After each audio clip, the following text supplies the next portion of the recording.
Ministra da Igualdade Racial, Aniele Franco. Vamos falar sobre o combate ao racismo no esporte, que tem aumentado durante as partidas e vem ganhando repercussão mundial. Vamos saber quais ações do Ministério e as medidas que o governo está tomando para mudar esse cenário. Pegue o seu café e vem com a gente, porque o Café PT está no ar.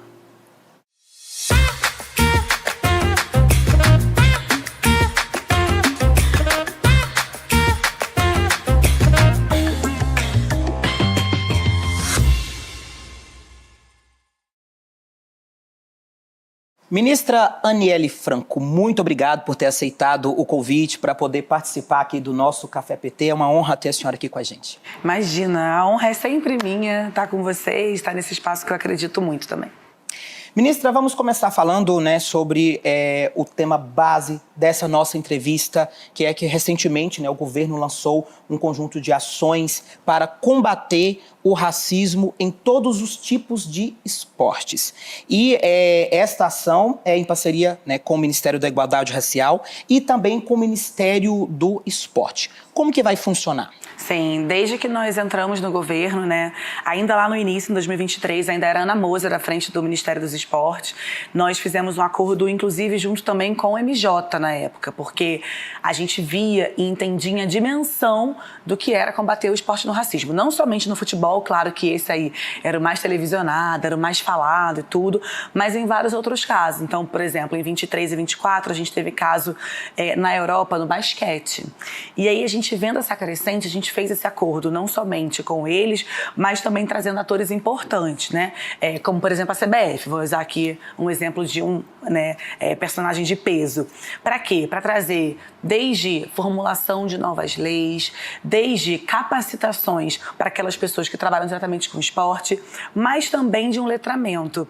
E você sabe que toda vez que a gente fala letramento, muitas pessoas falam assim, não, mas para que letrar? É como se a gente estivesse educando novamente mesmo, porque o que tem acontecido de racismo dentro dos esportes vai muito além dali das 4 linhas que tem de um campo de futebol ou de uma quadra. Então, esse fomento a práticas antirracistas vai desde categorias de base, por exemplo, que ali abarcaria os próprios pais, os próprios técnicos da base, os juízes que trabalham ali, até chegar também, obviamente, em situações como a que aconteceu com o Vini Júnior. Então, esse acordo, esse memorando, toda essa prática que a gente tem tido, essas trocas, englobam muitos ministérios.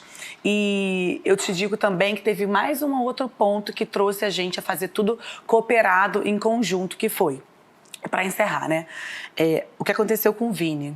A gente conseguiu trazer o MRE, porque não tinha como ser somente o MJ, o MESP e o MIR. Então, a gente traz eles também para essa cena, junto do acordo e usando o acordo como exemplo. Esse acordo de cooperação técnica, ele foi lançado após uma reunião com a Conmebol, e tomou como partido também, o caso que aconteceu também, outro caso com o jogador Luiz, do Sub-20 do Palmeiras, durante uma partida da Libertadores. Ele mesmo denunciou e deixou isso evidente, o descontento, a dor, Vamos falar de dor, porque só quem sofre sabe, de tudo isso que ele sofreu em uma entrevista, em uma coletiva. E a partir daí, ele tornou esse discurso e toda essa luta muito mais evidente, e também mais forte. Envolve, ministra, times internacionais, envolve outros países. O jogador ele é daqui, ele está em outro local. De que forma é possível, então, fazer com que essa lei, com que essas penalidades também funcionem como um todo, em todo o mundo, não só aqui no Brasil? Claro. Eu vou dividir essa resposta em 2 partes. A primeira é que não tem como nenhuma pessoa que tenha visto o Luiz fazer aquela fala, aquele desabafo, chorar, e não tenha sentido o mínimo de empatia e de revolta, de tristeza. O menino que jogou maravilhosamente bem, num jogo tão importante como foi aquele, num clube gigante como é o Palmeiras, chorar no final e falar, vocês não vão comentar? Porque é isso que acontece muitas vezes com situações racistas, Eu fui atleta desde meus 8 anos de idade, ainda sou, não tão recorrente frequente, né, ou não com tanta assiduidade como eu gostaria, mas fui e sei o quanto que isso pode influenciar na vida da gente quando a gente está ali buscando um sonho, que é jogar o esporte que você ama. Então, isso para mim é um primeiro ponto. E o segundo ponto, quando você fala das leis, né, das ações mais concretas, por exemplo, é difícil a gente ter uma lei universal sobre isso, porque cada país, cada órgão, né, cada instituição vai fazer a sua e vai seguir aquilo que mais lhe convém. Por exemplo, quando aconteceu com o Vini Júnior, que nós fizemos um acordo com a Espanha, o Ministério da Igualdade da Espanha tinha uma diretoria que falava sobre raça. E a gente conseguiu fazer por essa diretoria. Mas não necessariamente todo mundo da Espanha gostaria de ter cumprido aquilo ali. Não. A gente incomodou muito quando a gente falou com eles, quando a gente colocou o dedo na ferida em relação ao Vini Júnior, mas nem todo mundo seguiu, nem todo mundo teve a vontade política de fazer.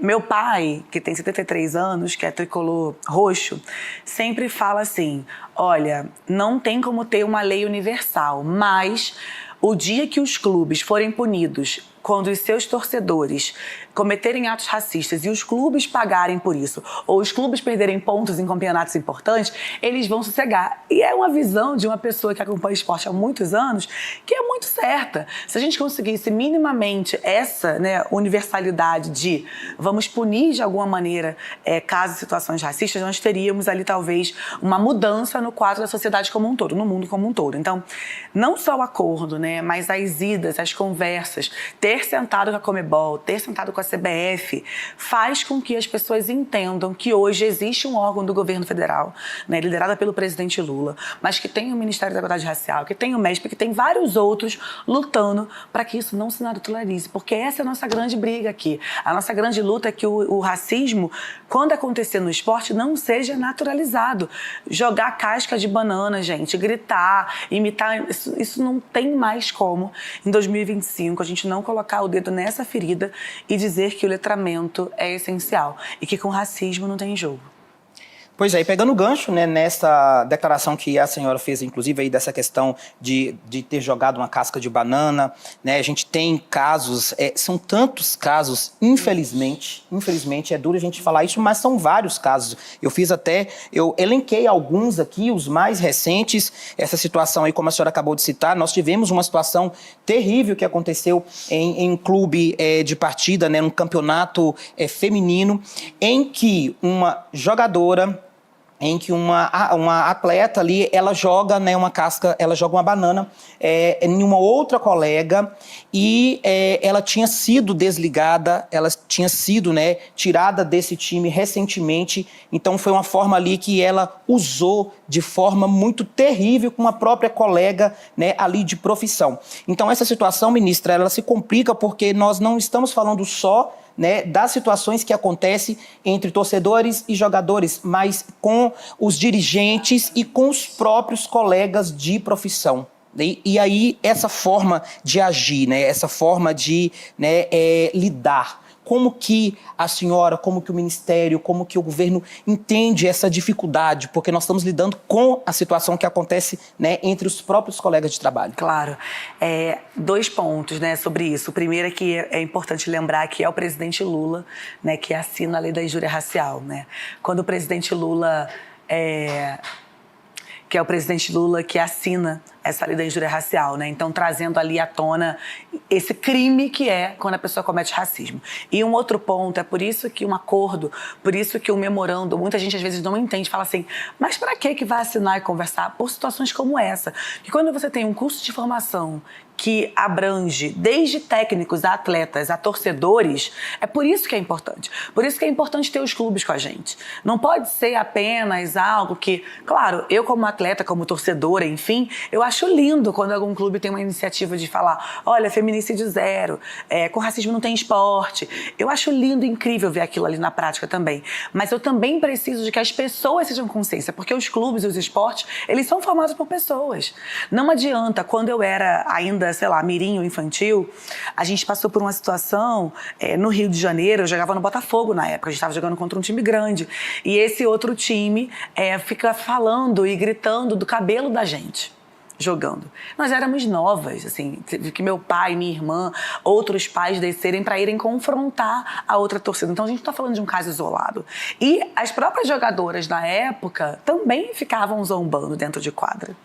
Então a gente está falando de algo, eu comecei a jogar com 8 anos de idade, eu sou de 84, pra você ter uma ideia. Então ainda hoje, quase 30 e poucos anos depois, a gente ainda vê situações como essas. O vôlei tem casos desses, o basquete tem casos desses também, que nós vimos e vimos muitos, que vai desde o cabelo ao formato do corpo, ao que quer que seja. E aí eu não me canso de dizer que dar o exemplo e convocar para essa luta é uma luta que não é somente para que se evite situações como essas no jogo, mas é para salvar vidas. Quantas e quantas meninas que jogaram comigo desistiram de jogar vôlei por causa de racismo? Quantos e quantos meninos que se espelham no Vini Júnior vão olhar e falar assim, caraca, pra que eu vou fazer isso, gente? Se o cara que é o cara que tá lá milionário passa por isso, porque infelizmente o racismo, ele não escolhe, perdão, a sua ascensão social. Ele simplesmente acontece, chega e você precisa enfrentar. Então, por isso que eu digo, né, independente de quem cometa, é crime. Independente de onde a gente esteja, a gente tem que combater. E dar o exemplo e estar à frente dessa pasta é a nossa obrigação fazer. Não sai daí que a gente volta rapidinho com o Café PT, que hoje recebe a ministra da Igualdade Racial, Aniele Franco.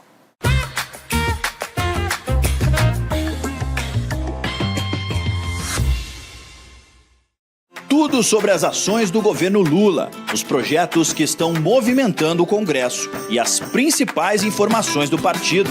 Se é notícia para o trabalhador e para a trabalhadora, está no Jornal PT Brasil. Ao vivo, de segunda a sexta, às 13 horas, com reprise às 22 horas, direto de Brasília para todo o Brasil. Assista pelo canal do PT no YouTube, PT Sat, canal 1313, Rádio PT ou nas plataformas de streaming da Rádio PT. O que é notícia no Partido dos Trabalhadores e das Trabalhadoras está no Jornal PT Brasil.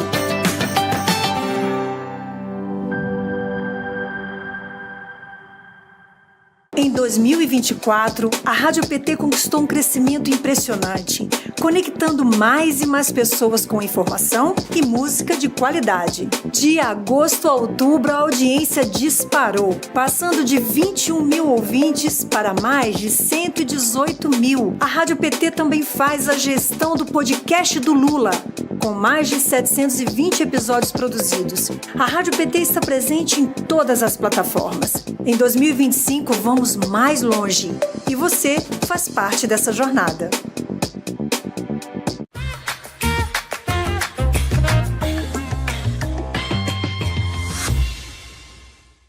E estamos de volta com o Café PT, que hoje recebe a ministra Aniele Franco. A gente segue com a nossa entrevista sobre as ações do Ministério da Igualdade Racial no combate ao racismo no esporte.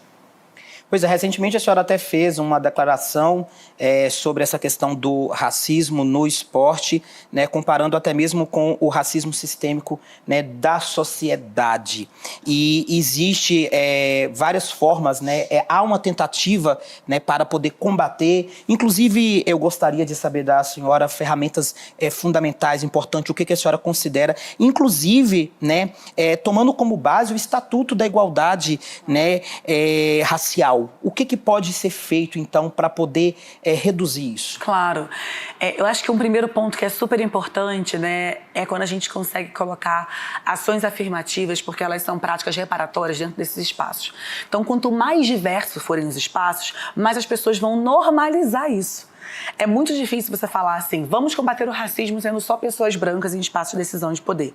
Ou você dar exemplos de pessoas que estão à frente de clubes grandiosos como nós temos, que não ligam, por exemplo, para a questão racial. Então não tem como isso. Por isso, quando a gente fala assim, ações afirmativas, combate ao racismo, letramento, colocar pessoas negras nesse espaço é tão importante, as pessoas dizem, por quê? Porque historicamente, há 525 anos a gente luta por isso. Há muitos anos, a população negra resiste, persiste e se aquilomba de diversas práticas para sobreviverem a essas práticas, seja no esporte, seja no trabalho, seja, enfim, no estudo. Eu entrei por cotas, né, na Universidade Estadual do Rio de Janeiro e também na UFRJ no meu doutorado. E a primeira vez que eu entrei, que eu vi uma professora negra falando comigo da história dela, de um quadro de 13, tinha uma. Quando você se enxerga naquela pessoa, é diferente. Então, estar ministra, ter sido atleta e entender o que é e ter vivenciado o racismo faz com que as práticas concretas chegando nesse lugar, elas apareçam. Porque quando a dor é com a gente, é sempre diferente. Quando é com outros, tem gente que se incomoda, tem gente que não. Então, eu diria que é por aí, assim. Hoje a gente tem mais visibilidade? Sim, claro, as pessoas filmam tudo. Tudo tá na internet. Às vezes verdadeiras, às vezes falsas. Mas tá na internet. Então, começa a partir daí. Enquanto a sociedade, né, não tiver ali a consciência com o próximo, a empatia de que, poxa, será que o Vini Júnior, mesmo sendo milionário, né, vindo de onde ele veio, fica ok com um boneco pendurado, né, dando ao entender de que ele não deveria mais estar aqui, que ele teria que sair dali com xingamento? Acho que é independente de classe social. Então, eu costumo e tenho falado muito sobre isso. Do mesmo jeito que o esporte salvou a minha vida, do mesmo jeito que salva a vida de muitas pessoas, quando você chega num lugar como esse, que alguém fala pra você que você não tem que estar ali porque você é isso ou aquilo, isso pode influenciar na sua vida. Assim, eu tive uma família letrada que me impulsionava. O primeiro inimigo e amigo oculto que eu tive, sendo jogadora de vôlei ainda nova na minha adolescência, eu ganhei, né? Um Bombril que eu não tinha entendido, com referência, ao meu cabelo, e um pote de creme de 2 litros. Quando eu cheguei em casa, e assim, chorando, e depois que a ficha foi caindo, eu falei, poxa, meu cabelo, isso e isso. A minha irmã e minha mãe pegaram o creme e falaram assim, gente, esse creme é maravilhoso, vamos dividir pra todo mundo a maré. E todas as minhas amigas de beco ali, a gente dividiu o creme. E eu transformei naquilo, com a ajuda delas, algo que me incomodou muito. Eu transformei ali e consegui ajudar outras amigas. Foi como a minha mãe e a minha irmã conseguiram fazer com que eu não desistisse de jogar vôlei. No dia seguinte eu cheguei falando, gente, dividi o creme com as minhas amigas e tal. Claro que quem me deu o creme não esperava aquela reação, porque também era uma pirralha como eu. Mas aquilo ali podia ter feito eu parar de jogar vôlei. Aquilo ali poderia ter me feito nunca mais ter pisado no Botafogo, por exemplo, falar assim, cara, não vou jogar mais. Enfim, tô te dando vários exemplos, porque eu acho que é por isso que o Lula é tão grandioso. Por isso que o Lula é tão gigante. Um cara que vai desde cuidar de quem passa fome, mas que vai cuidar também de quem está no esporte sofrendo racismo. E de que vai para o Quilombo, de que vai para o Xingu, de que vai para um monte de lugar.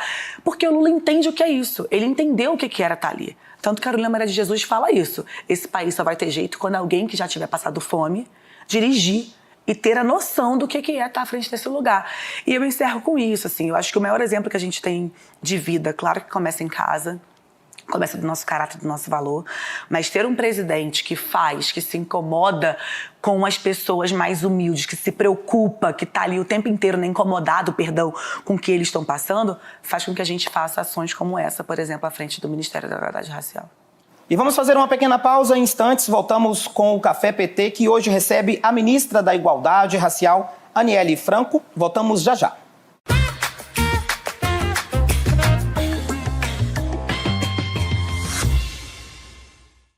Se liga no programa que está agitando a TV PT. Pode Tremer! O videocast para a juventude que gosta de política e para quem acha que não gosta também.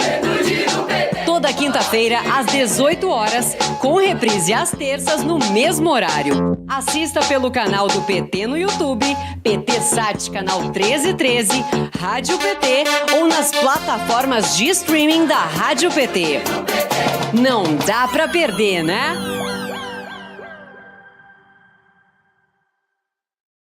Quer ver mais mulheres ocupando espaços de poder?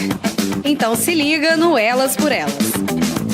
O programa que encara os desafios das mulheres brasileiras, a misoginia, discriminação, a violência política de gênero, muita perda de direitos. O LIC 180 tem papel importante e também vai estabelecer um diálogo. A importância da rotatividade. Que eu senti na pele. Mas, seguindo o debate, incentiva e prepara você, mulher, para a disputa política.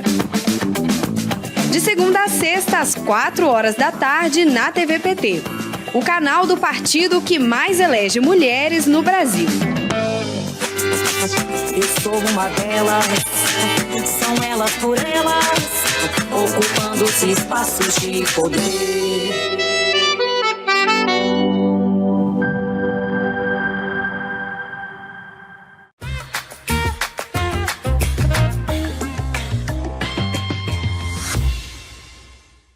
Estamos de volta com o Café PT, que hoje recebe a ministra Aniele Franco. A gente segue com a nossa entrevista sobre as ações do Ministério da Igualdade Racial no combate ao racismo no esporte. E, assim, nós já estamos indo, né, já para o final dessa nossa entrevista, mas gostaria de sinalizar um ponto aqui, né, como a senhora muito bem disse, temos um grande desafio hoje também, porque com o avanço das redes sociais, a senhora citou o seu próprio exemplo, quando começou no esporte, e nós temos 2 pontos bem extremos, porque a rede social, ela ajuda nesses registros a combater esse crime, mas, ao mesmo tempo, também, ela deixa evidente a dor. Total. De quem sofre, de quem passa por isso, né? Ali aos olhos de milhares de pessoas que está acompanhando, né? Sim, e tem crescido isso, né? A gente sabe que em época de eleição, às vezes, até piora. Acho que eu sou um exemplo vivo e prático disso, porque a Mari, quando é assassinada, 1h30, 2 horas depois, tem fake news da Marielle na internet. E eu tiro minha mãe e meu pai das redes sociais, até a Luiara também num primeiro momento, porque as fotos da Marielle desconfigurada após os 5 tiros na cabeça estavam rodando livremente pelas redes sociais. Então, do mesmo jeito que a gente tem, né, algo que é tão gigante quando você vê, por exemplo, as pessoas emocionadas ao beijarem o Lula. Vamos a ele, de chorar, né?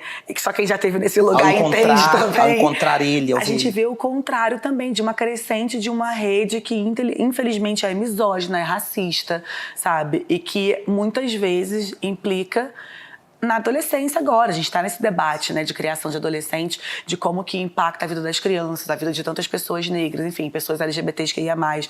Enfim, é uma discussão que eu acho que a gente precisa ter, desde a regulamentação, né, do uso da rede, mas até como isso impacta a saúde mental das pessoas também.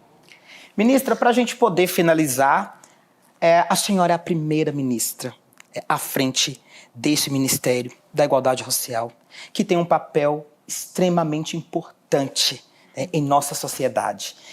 Como celebrar essa conquista? Qual a mensagem que a senhora deixa para quem está nos assistindo? Inclusive, parabenizar pelo brilhante trabalho que a senhora faz junto do nosso presidente Lula, de todo esse empenho que o governo tem, né, com as minorias, com as pessoas que precisam da defesa e dos olhos também do governo. Então, como celebrar essa conquista aí?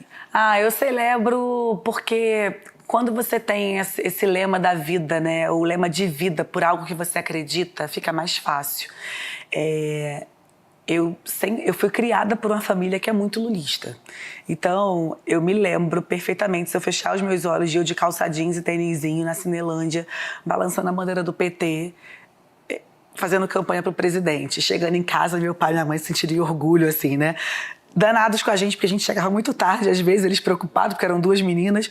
Mas eu tô falando tudo isso para dizer que quando você cresce num ambiente, entendendo o que é ProUni, FIES, cotas raciais, Bolsa Família, Minha Casa Minha Vida, e quando você é fruto dessas políticas públicas, você chega num espaço como esse, um espaço que talvez eu nunca tenha me imaginado, e olhar e falar assim, caramba, eu tô fazendo parte de uma mudança e de uma democracia que é fortalecida a partir de um homem que chega, o único presidente eleito 3 vezes, se Deus quiser vai ser 4, né? E eu faço parte disso. E quando você diz, né, que eu sou a primeira, sim, o Ministério era uma secretaria, mas nós tivemos outras mulheres importantes, imponentes também à frente disso. E eu não chego sozinha, sabe? Eu sei que tem o peso, né, do símbolo de estar aqui, da família de quem eu sou, né, o que eu trago, né? Eu entro na minha sala ou na minha casa também, eu lembro de onde eu venho todos os dias, porque, infelizmente, mesmo a gente celebrando muito trabalho, celebrando muita responsabilidade, não é um lugar fácil de estar. A política não é um lugar onde as pessoas acham que as mulheres devem estar e permanecer. Tanto não é que a Mari não está mais aqui com a gente, né? Talvez tivéssemos 2 mulheres negras nesse espaço, mas infelizmente não temos. Mas eu celebro cada passo dado, cada conquista. Eu vou sair daqui de cabeça muito erguida por tudo que a gente conseguiu fazer, mas acima de tudo, da minha criação, das conquistas, eu celebro ter estado ao lado do presidente, assim, porque é um ser humano e uma pessoa ímpar. Eu me emociono, ele não aguenta mais, eu peço foto quando eu tô perto, eu abraço, eu falo que é lindo mesmo, eu sou muito fã, mas eu não sou fã só do que ele faz com a gente, eu sou fã do que ele representa, eu sou fã do que ele consegue transformar e fazer nesse país, sabe? Eu lembro a primeira picanha que entrou na minha casa. Eu lembro quando a gente para de comer miojo e salsicha, mesmo sendo atleta, porque era algo que muitas vezes, e eu embargo a voz quando eu lembro disso, a primeira vez que a mãe conseguiu comprar, por exemplo, a carne moída pra gente. Eu lembro disso. A gente comia muita língua. Minha mãe comprava língua, que era mais barato pra gente. Então, a primeira vez que meu pai compra um carro e começa a trabalhar com o carro e compra aquela comida pra casa, foi diante do governo Lula. Então, para além de tudo que eu cresci aprendendo, tem um sentimento de gratidão. Então, fazer por ele, pelo país e fazer com ele, cara, eu acho que eu já zerei a vida. Acho que eu nem preciso de mais nada. Que maravilha, ministra. Parabéns, que depoimento, que trabalho lindo. Estamos juntos, né, nessa. Eu agradeço demais a sua participação aqui com a gente. Espero poder também receber a senhora aqui em outras oportunidades, tá bom? As portas estão abertas, venham sempre. Obrigada a você. Parabéns pelo trabalho, Obrigada. Muito sucesso sempre. Obrigada. E para você que acompanhou o nosso Café PT, eu agradeço a sua audiência. Continue ligada aí nas nossas programações da Rede PT de Comunicação. Eu te encontro numa outra edição do Café PT. Tchau, tchau.